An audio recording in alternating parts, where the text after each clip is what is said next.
the experience led him to make two changes. The first was, having realized how difficult it was to move a corpse from a hotel room, he decided not to return to hotels anymore, and from that point began to take men back to his grandmother's house, where he would have greater privacy and more space to work. The other thing he told me was that this changed his efforts to control himself. In his words, quote, "After that incident, it seemed like there was no point in trying to resist the urges and the compulsion to do that. So that's when I started going out, looking around at the bars for other people." I asked, "What do you mean there was no point?" And he said, just since it had happened again, much to my surprise, it just, I don't know, it's hard to describe, just seemed by that time the driving compulsion to be with someone and control them was so strong and so prevalent throughout all my waking hours that I just continued doing that.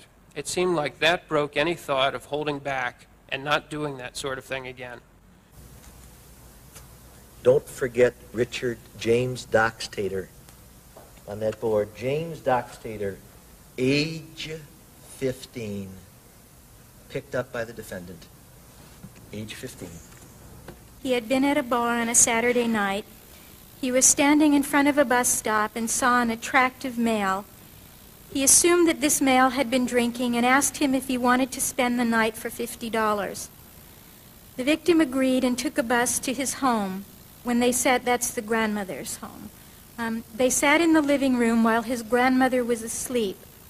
They laid together, kissed, and engaged in oral sex. The male said that he had to be back by morning, and Jeffrey did not want him to leave, so he fixed him a drink. When the victim fell asleep, he strangled him. After he was dead, Jeffrey laid with him for a while and then had anal sex. He placed the body in the fruit cellar and put a blanket over him. The next morning, he ate breakfast with his grandmother, and she went off to church. He kept the third victim's body for 1 week. During this period of time, he would lay with him and masturbate. At the end of the week, he laid the body out and, according to Jeffrey, quote, defleshed it, end quote.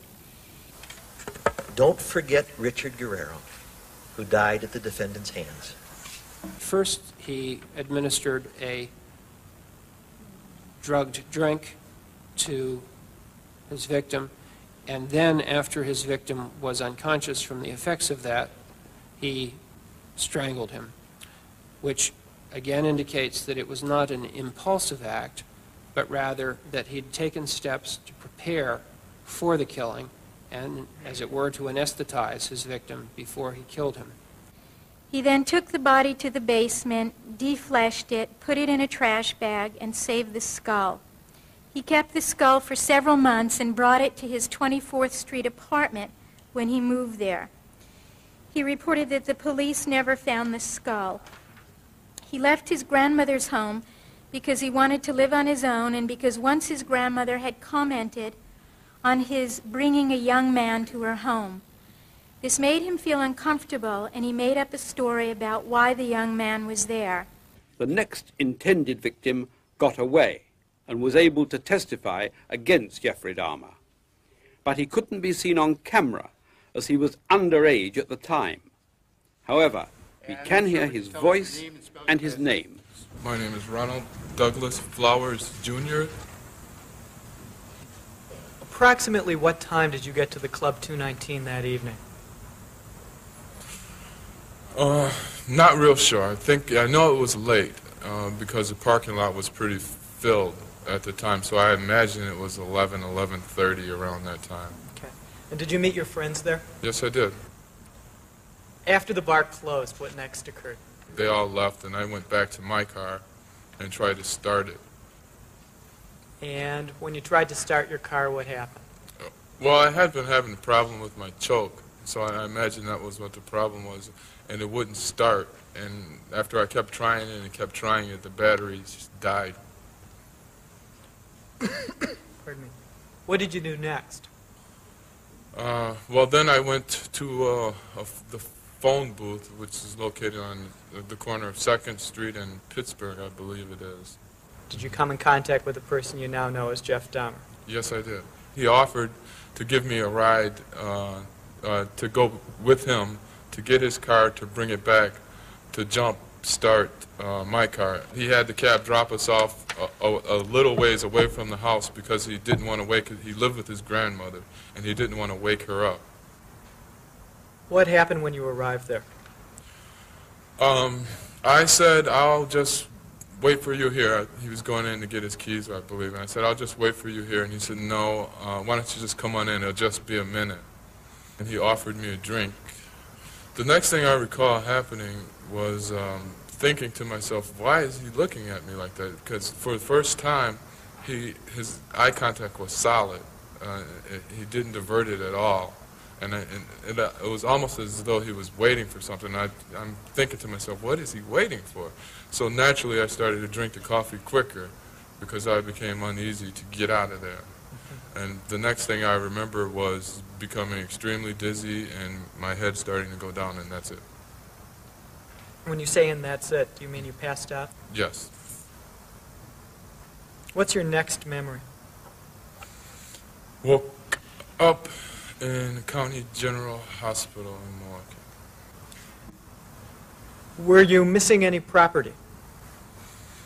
Yeah, I was missing, I was missing all of the cash from my wallet, and I was missing a bracelet that was on my right arm and a herringbone chain that was around my neck.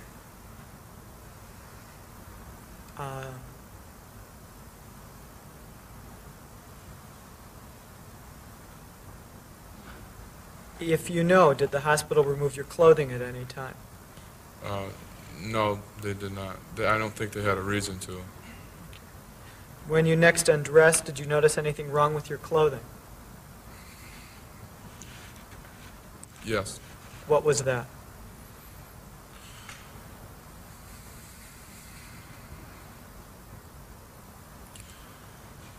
I noticed that my underwear were on inside out. He states that there was one more occurrence that happened, but this time the individual woke up prior to him being able to kill him, and he was also seen by his grandmother with this individual in the basement, and he decided not to kill him. As Mr. Dahmer described it to me, he drugged the man in the basement, and in the morning the man woke up after Mr. Dahmer had had light sex with him. Mr. Dahmer then took $80 from him, walked him to the bus stop, saw him get on the bus, and said, quote, he was really out of it, drugged, and apparently woke up in some hospital and that was it, end quote. I asked him if he thought he was going to get caught for that, and he said, no, because I hadn't hurt him in any way. And I said, well, you drugged him and took money, right? And he said, yeah, I figured they would just think that he just lost the money and that he'd been drinking. But Dahmer did trip up after letting another underage victim escape. Did he say anything to you? Yes, he told me, like, he asked other kids if they would just pose for, quick $50. If they would pose for a quick $50? Yes. And what did you say to him, or what did he say to you then? I asked him if it is his career or he said it's a hobby. He said it's a hobby. Yes. What did you say then, or what did he say then? He asked me if I want to pose for him just for a quick $50. What then happened? Then we start walking to his apartment. After it had been pulled, your shirt had been pulled up to your neck area, was a photograph taken? Yes. He offered me some drink. Did he say anything to you about what you should do, if anything, with your zipper? Yeah, he said that I should put it all the way down and then, show my underwear. And you put it halfway down, and then what did he do? He put it all the way down. And what else did he do? And then he grabbed my penis. He went under your underwear and grabbed your penis? Yes, he did. And then after he kissed your stomach, you said, I got to get out of here, something Yes. like that. What did you do then? I just grabbed my book bag and then I opened the door and... You moved to the door of the apartment? Yes. Was the door of the apartment closed at that time? Yes, it was. And had it been closed after you entered the apartment? Yes. And what did Mr. Dahmer do when you went to the door with your book bag? He said, wait, don't forget your money, and don't tell no one that I'm doing this. And what happened then? Did he give you the money? He gave me the $50 When is the next time you became conscious of where you were? Where were you? at the hospital.